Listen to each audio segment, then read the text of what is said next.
There's this great scene that happens early in the blockbuster Barbie movie from last year.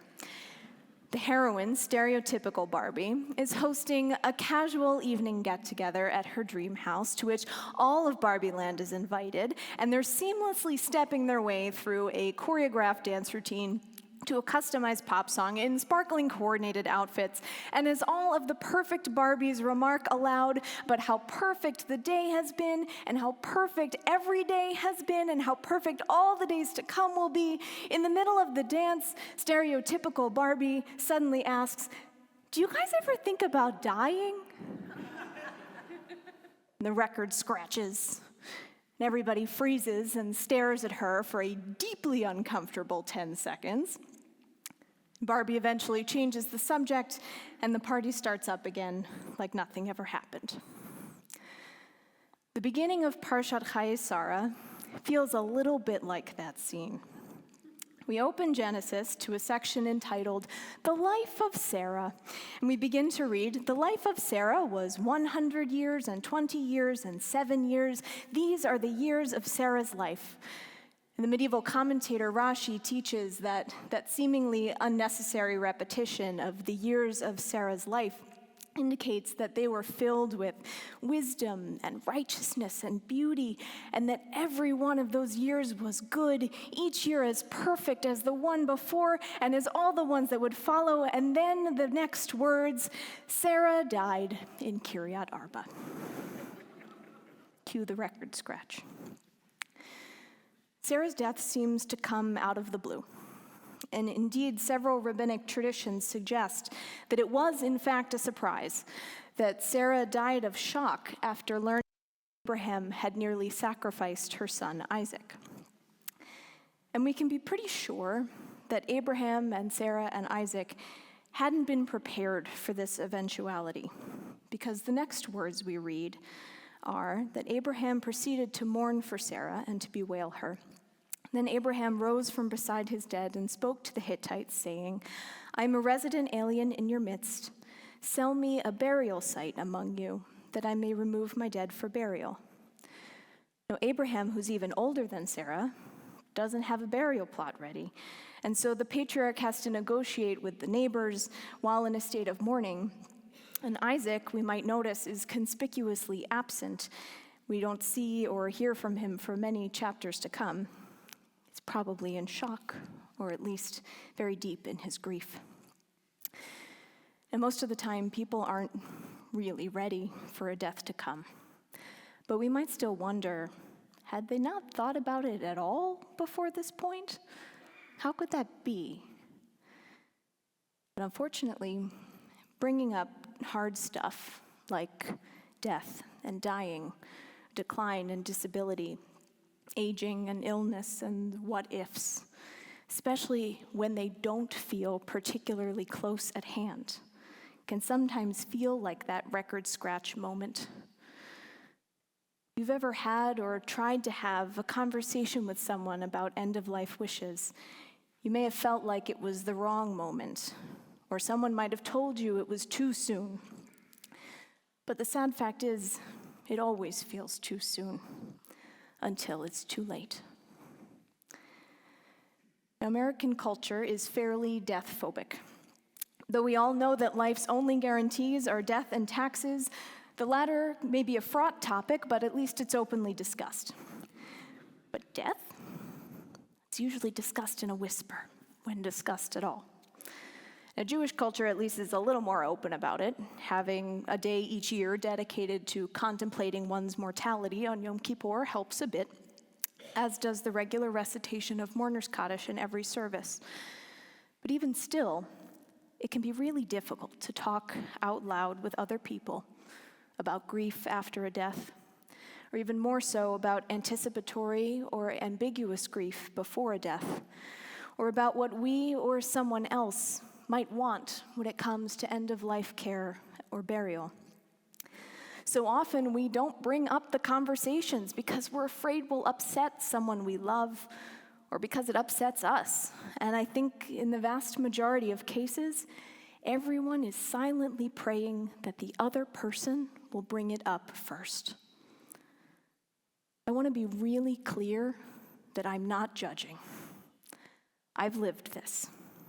I continue to live this myself. And that's why I'm talking about it tonight. On the Shabbat before, many of us will gather with family members and loved ones for Thanksgiving, because this stuff is too important to wait for someone else to bring it up.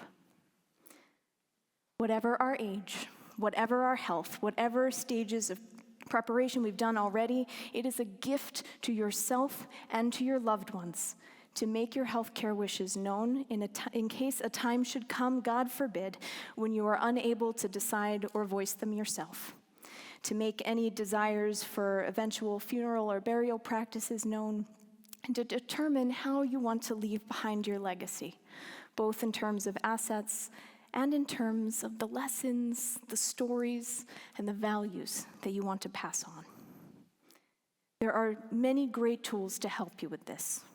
I'd recommend starting with the Conversation Project, which you can explore at theconversationproject.org. And of course, we as clergy are available to help you have these conversations together with your loved ones or with yourself as well. Now, as we explored before, sometimes the hardest part is starting the conversation at all. But here's the good news. You don't have to lead with, "Do you guys ever think about dying?" Because when we talk about end-of-life decisions, what we're actually talking about is how we want to live with meaning and dignity. And that's something that's relevant to us at any point in our lives.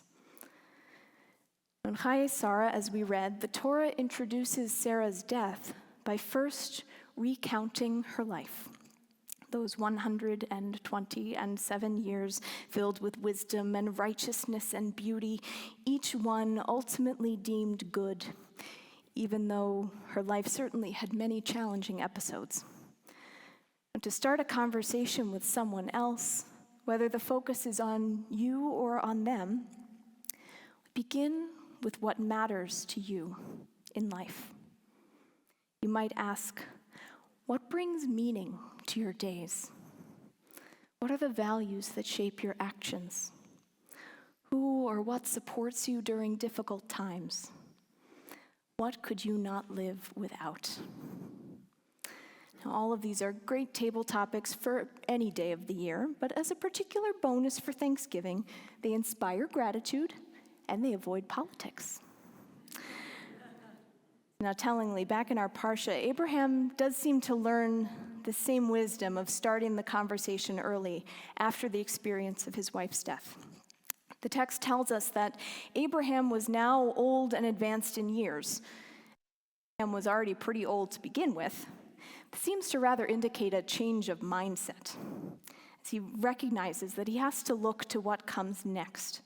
And he puts that realization and the wisdom of his past experience immediately into action. He has a conversation with his steward and sends him with very clear instructions to find a wife for his son Isaac among people he trusts in order to ensure that his legacy, both the idea that upended and informed his whole life that there was but one God in the heavens and the earth, and his unique covenant with that God, would live on in perpetuity. But even more amazingly, there must have been some conversation that happened off stage about Abraham's end-of-life wishes, because the Parsha comes to a conclusion with one of the most quietly beautiful scenes in Torah. When Abraham breathed his last, dying at a ripe old age, old and contented, as he was gathered to his kin, his sons Isaac and Ishmael buried him together in the cave of Machpelah, in the field that Abraham had bought from the Hittites. There Abraham was buried with Sarah, his wife. Now Isaac, in his eventual old age, blessed his children to pass on his legacy before his death, and so did his son Jacob in turn. Now people may not live forever, but ideas do. And when we can talk openly with our loved ones about the ideas, the values, the loves that we live for, we can help to ensure that they shape our lives all the way through to the end and even beyond. May we have the courage to start the conversation. And may the clarity that emerges be a comfort now and someday a very long time from now. Shabbat Shalom, everyone. Shabbat Shalom. Yasher Koach, Rabbi.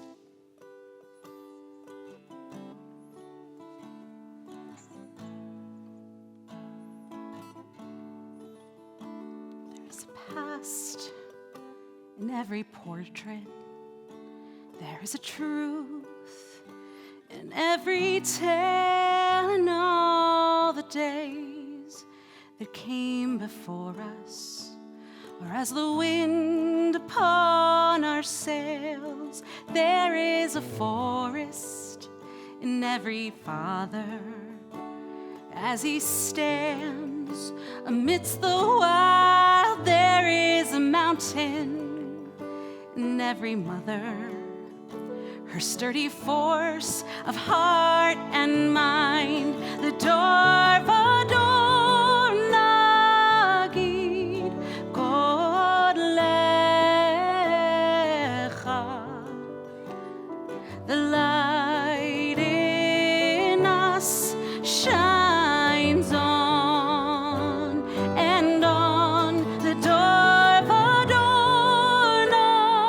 nagid God lecha.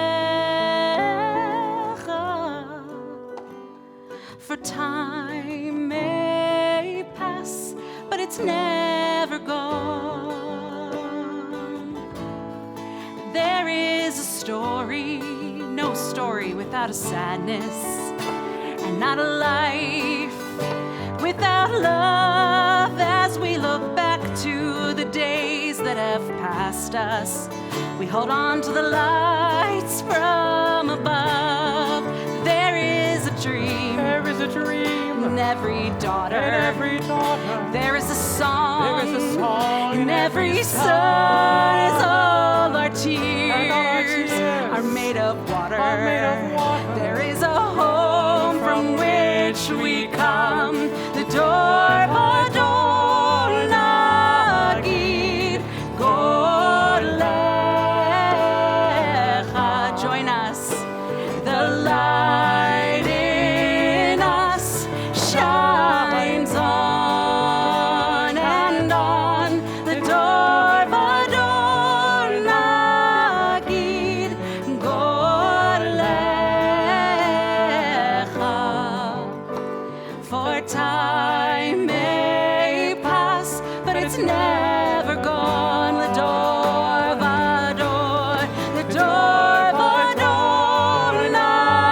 nagid God lecha. The light in us shines on, and on the door nagid God lecha. For time may pass, but it's never gone. For time may pass, but it's never